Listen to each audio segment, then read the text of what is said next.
Thanks. Hi, everyone. If you can get seated, we're going to get started. So, my name is Jeff Morinoff. I'm at the University of Michigan. I'm a professor there, and I'm also the Associate Dean of the Ford School of Public Policy. And it's such a pleasure to be here today, to see such a big crowd, and to have a really positive story about the success that Detroit has had over the last 10 years or so in building up housing wealth.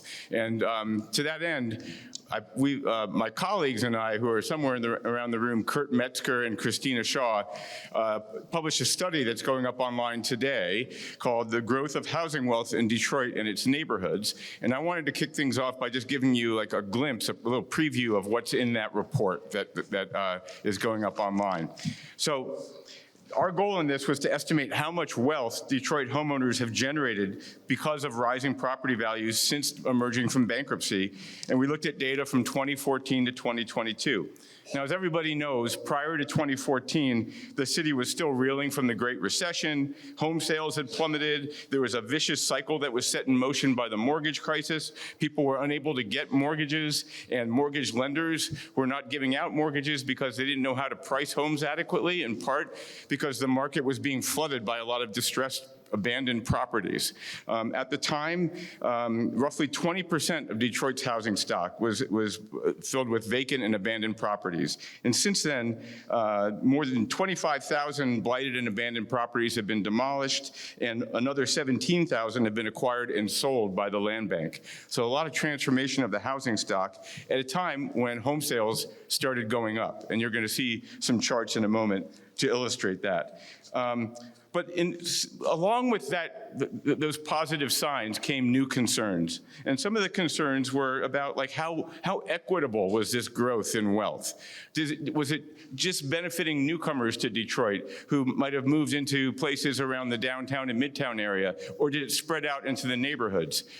Did it equitably benefit blacks, Latinos, and whites, or was it kind of concentrated perhaps among whites? So we set out to try to answer those questions in this report. And try to document how much wealth has been generated and how equitable was that growth in wealth. And that's what I want to talk about really briefly to summarize what we have in the report. So we have a few charts around the room, and I'm going to start with the one to my right, to your left, all the way on that side. The one that shows this kind of increase. And what's being charted there is the increase in our measure of housing wealth. And just briefly, without going into the details, the way that we measure housing wealth is for any given census tract, we look at what the median home value is, and then we look at the number of homeowners, occupied homeowners in that census tract. We multiply them together to see like how much wealth is the average family sitting on in a given tract in a given time.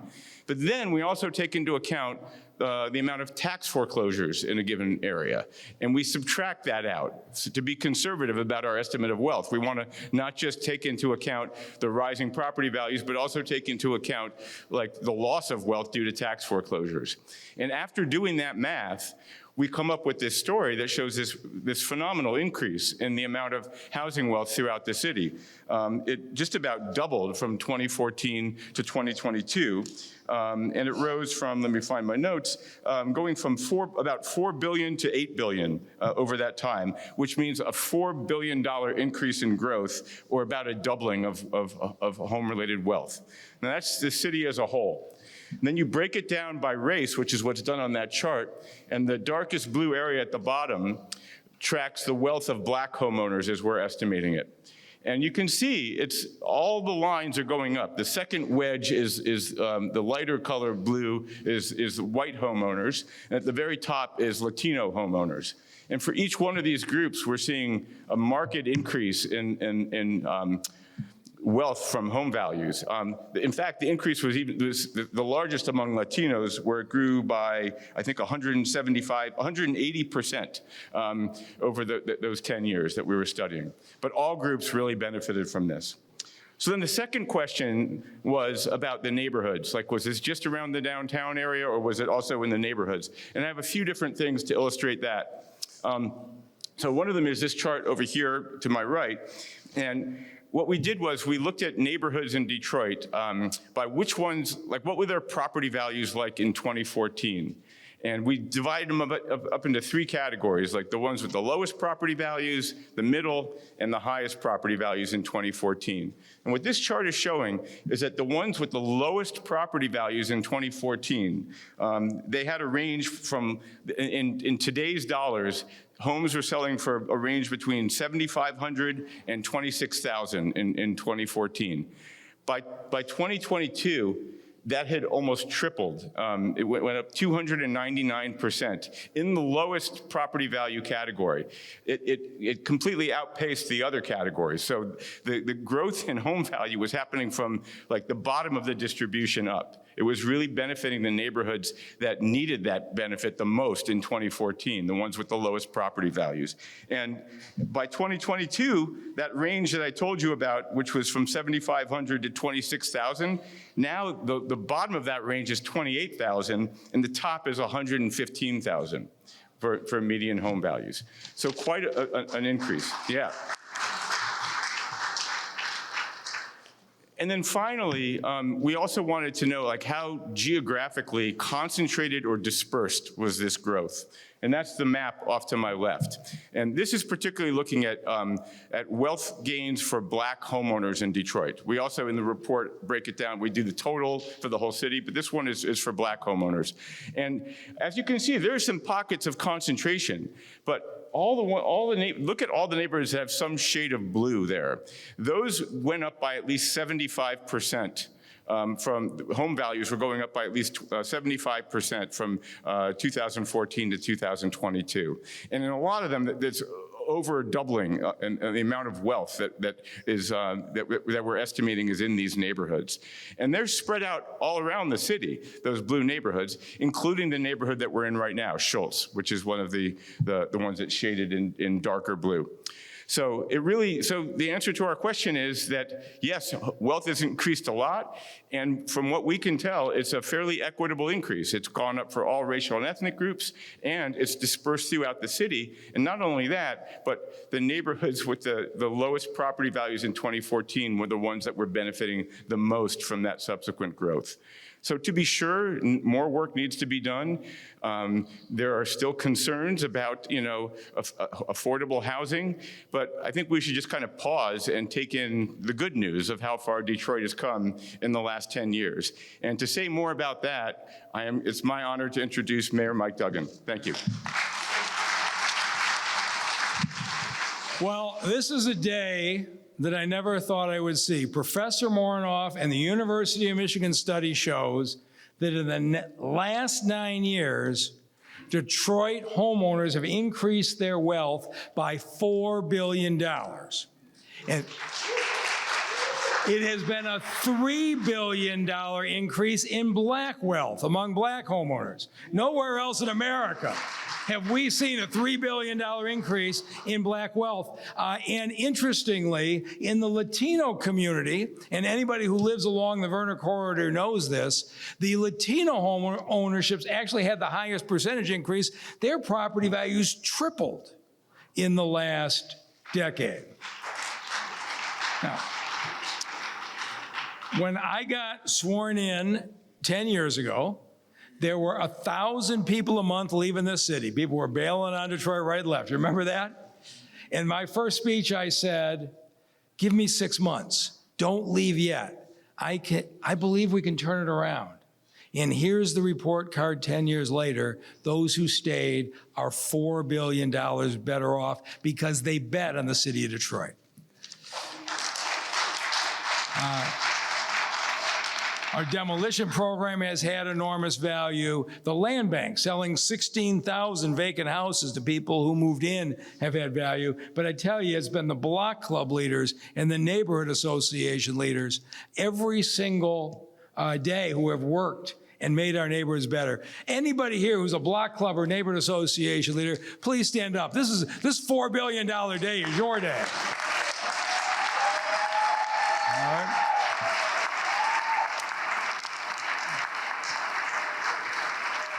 And so we know that there are some in the media who anytime somebody says everything happened in downtown and midtown, they will amplify those comments. Even though the block club folks here, who I know, say, how come they never tell the story of all the progress they're making in my neighborhood, all the things that we're doing? They think there's only two neighborhoods in the city, downtown, midtown, and the neighborhoods. And in fact, we have work to do in a lot of areas, but a lot of our areas have come back dramatically. And the next time you hear somebody say, everything happens in downtown and midtown, you can tell them the University of Michigan study gives you 4 billion reasons to say that is not true. Right?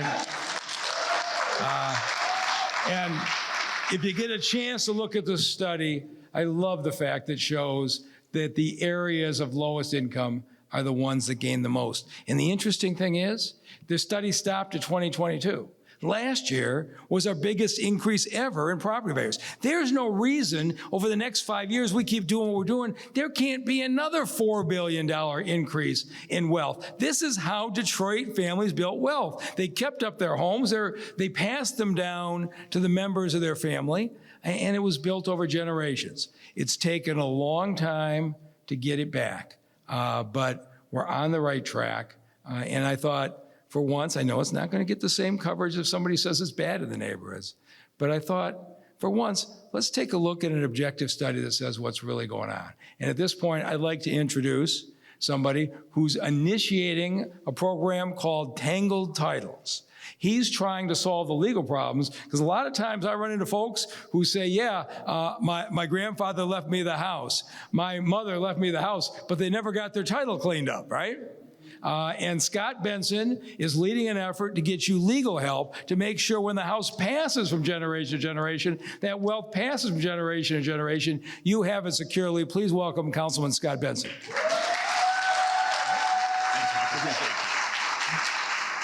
All right, good morning, everybody. So, number one, it's an honor and a privilege to be here. My name is Councilman Scott Benson, and I am just so excited to be able to talk about Black wealth today.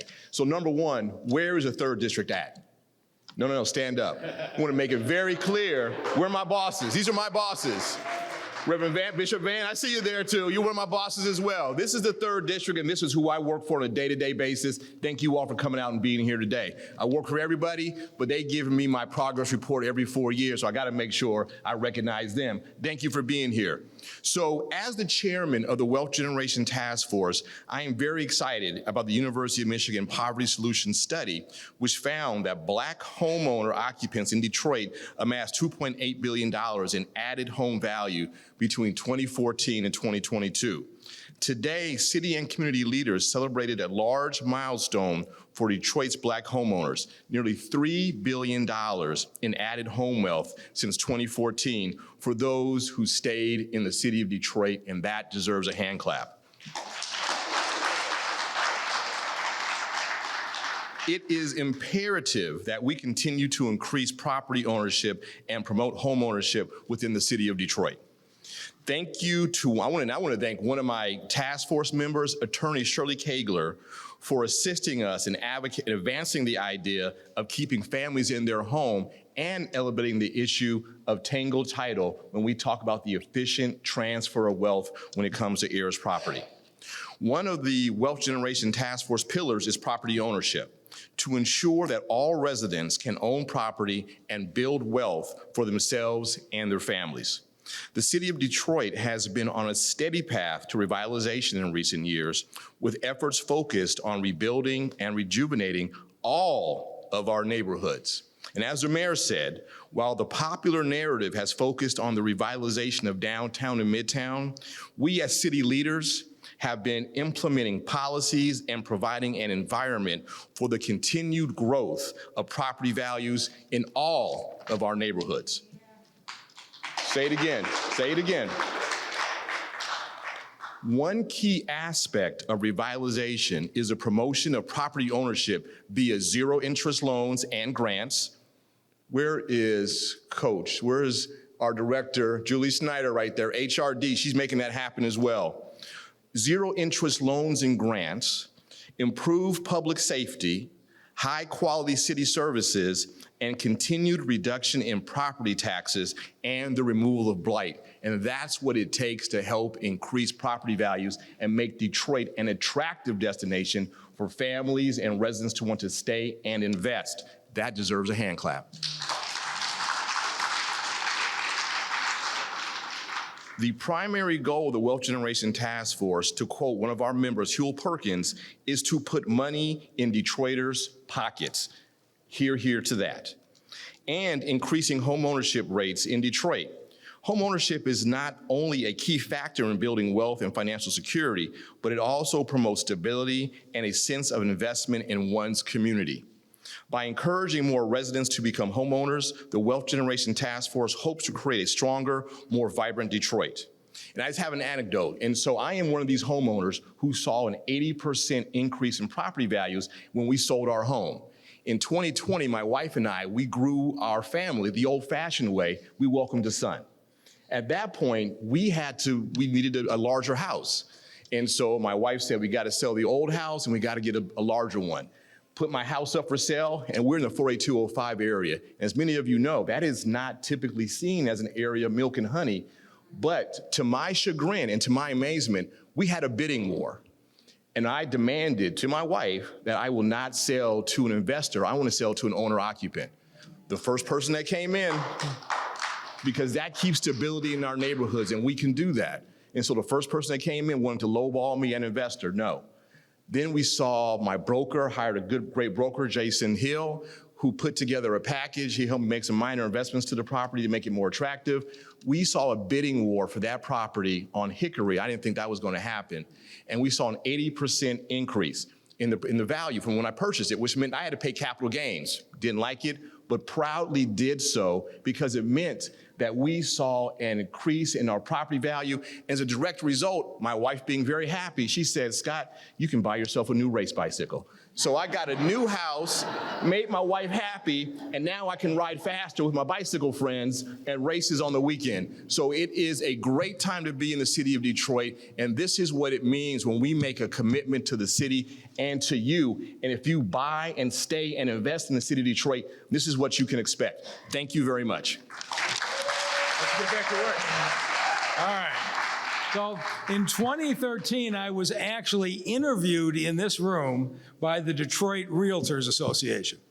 And you want to talk about the most depressed group of people you've ever been around in 2013? Remember what it was like? People were either walking away from their homes, they stick a sign out in front that said, for sale by owner. And the realtor said, it's tough to make a living. Ken Scott is the former head of the Detroit Realtors Association. He and his colleagues hung in there, and they have watched Detroiters build their wealth, build their value. So please welcome Realtor Ken Scott. Good morning. Good morning. I am always excited and passionate about talking about home ownership within the city of Detroit. It is a passion of mine. It is a passion of every organization that I belong to. The Detroit Association of Realtors and the Greater Detroit Realtors Association. We are the gatekeepers of the community. Over the last 26 years, I have made it a mission of mine to increase Black home ownership, but also increase stability within the communities that we serve. Scott made a very important point, and he had District 3 stand up for all of those individuals that are on the front line, that are in the communities, that are in the block clubs and what have you. I'd like for you all to stand for a quick second, because I want to give you all a round of applause.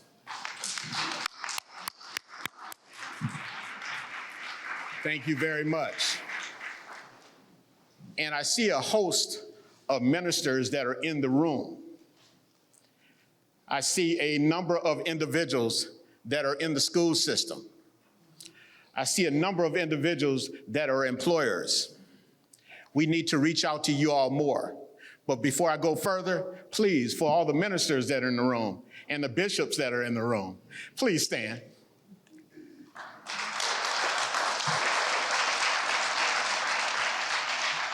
The reason why I had both of you stand is because we want partners. We want partners to increase Black home ownership within all 7 districts.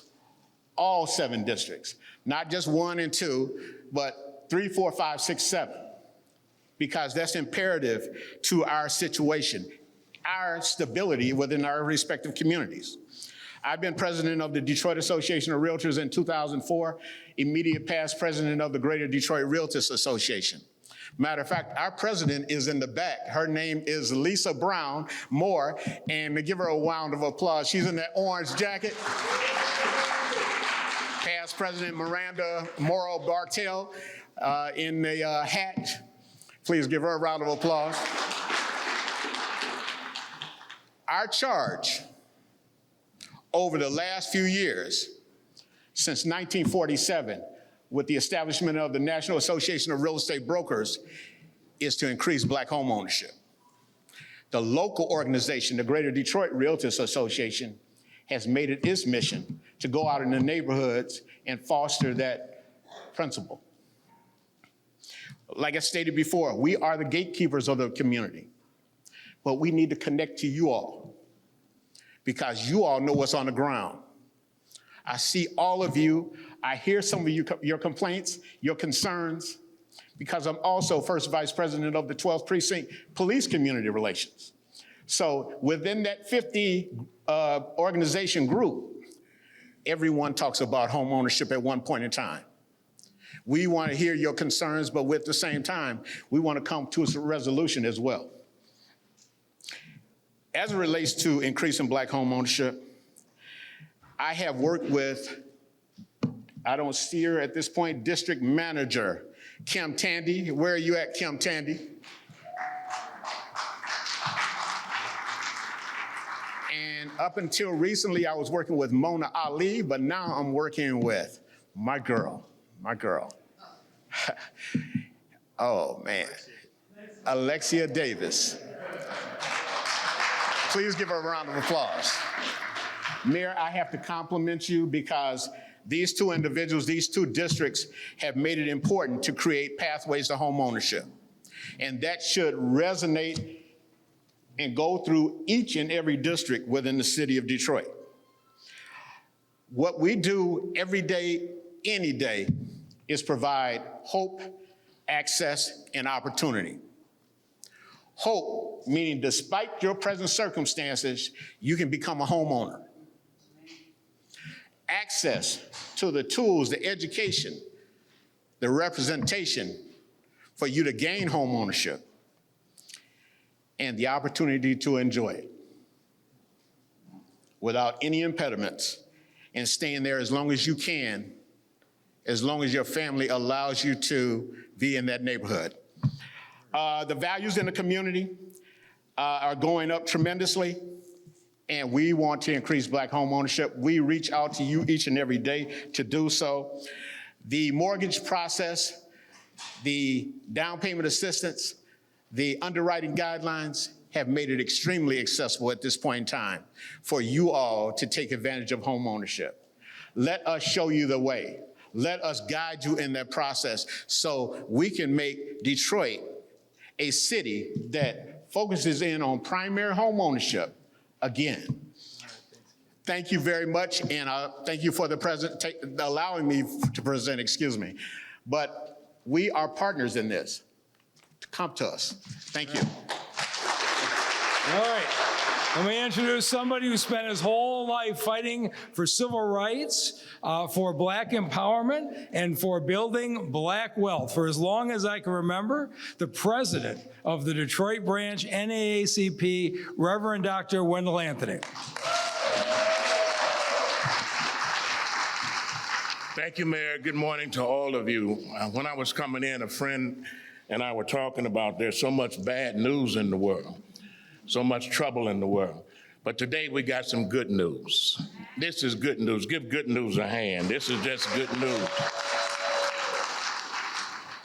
As a homeowner living in Detroit for the last 37 years, I've seen the value go up and down. Now it's way up. It's way up. And I like getting that paper where it's not just talking about taxes, but it's talking about the value of my home. I tell everybody, don't move, just improve, right where you are. Words of Dr. Martin Luther King Jr. ring true today.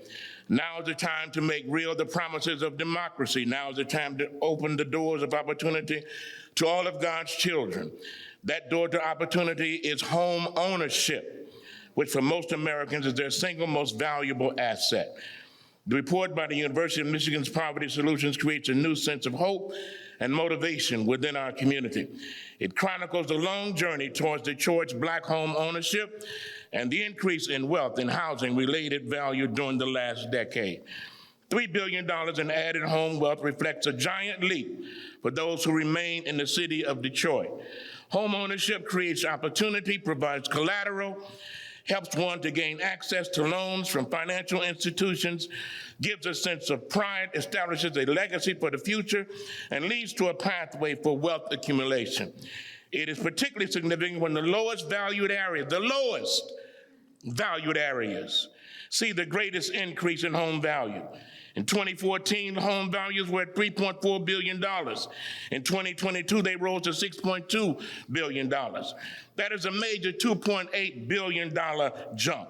So often we hear about downtown development at the expense of neighborhood development. Quite frankly, we need both. However, I live in a neighborhood.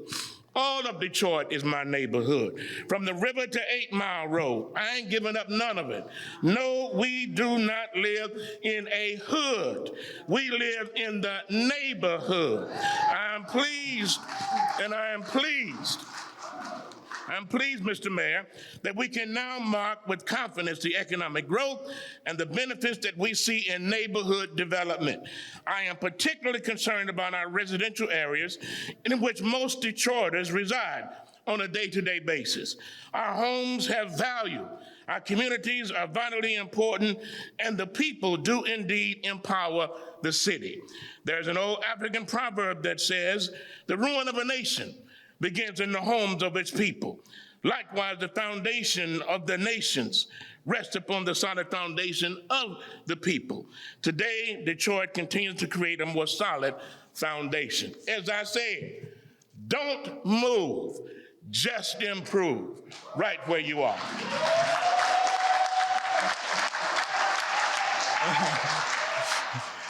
Thank you, Reverend. And now somebody who didn't move, stayed and improved, Russell Woods, longtime resident, Melvin Chumi. God bless you. This is a great day. I've been waiting for this. And I want all of you just to say, God bless Mayor Duggan. God bless Mayor Duggan. Because when he came into office, we were highly critical. And we said he would never come in the Dexter-Linwood area. I only can speak for Russell Woods. Have you guys been around that area? Have you seen the construction that's going on? And the homes, the values have greatly increased. Almost, well, triple for me. And I own multiple properties, and I have generational wealth that I thought I would never have. It's amazing, and it's real. And I agree with every stat there because I live it. And Russell Woods, that's 1,100 homes in the heart of the city, Livernois, Davidson, Dexter area. Now, that was called the hood. It's like Reverend said, it's not the hood, it's the neighborhood. Our crime has greatly decreased because we don't have those abandoned homes anymore. I thank God for the mayor. That was one of his toughest jobs. And we lived it, we experienced it. And he's met with us on several occasions personally. He just met with us the other day with all the seniors just to see what he could do even more than what he's already done. And the property value versus the taxes here, properties way up here. That's what it is. I don't mind paying more for my homeowner's insurance now because, I mean, it's more valuable. Amen. It's way more valuable than 10 years ago when this whole project started. And our abandoned homes, we don't have any anymore in Russell Woods. We have plenty. Land Bank came in, took up a lot of those empty homes, and they've rehabbed them. People have bought them, moved in. It's a prime property now. People are fighting to get into this neighborhood that people were walking away from just a few years ago. So I'm just here to testify to the truth of everything that's going on here because the Russell Woods community, we've lived it and been through it, and we're happy as can be for our families and for this generational wealth possibilities that we're dealing with right now. And so I just want to say once again, thank God for Mayor Duggan. God bless you. So Professor, come on back up. So we can get caught up ourselves talking about what's going on and the like. Every once in a while, you need somebody to come in from the outside and do an objective study. So let's give Professor Jeffrey Morinoff and his team another big hand. From the University of Michigan. Thank you all for being here. We'll be around to answer questions afterwards. Kirk Metzger and the team, thank you for your help. But it's a good day to be in Detroit.